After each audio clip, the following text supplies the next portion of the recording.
what's up? So today we're gonna be talking about how to fix chapped lips. Now, in sixth grade, my lips were like, they looked like somebody didn't wipe their butt cheeks. They were like letting it crust. It was bad, right? It was like rippy all over the place.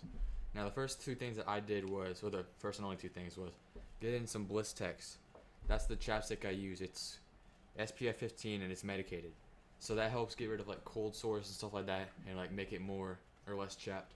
And then also this thing that I started trying out is Aquaphor. It's like Vaseline but different.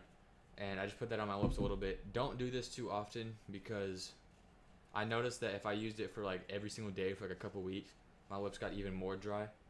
So if you don't want like super dry lips and stuff, then use this occasionally. But yeah, just get Blistex and then occasionally, like I said, use this. I mean, that's all I got really. It's not that hard. Just keep doing that for a couple weeks, and don't have the expectation that you're never gonna get dried or chapped lips again.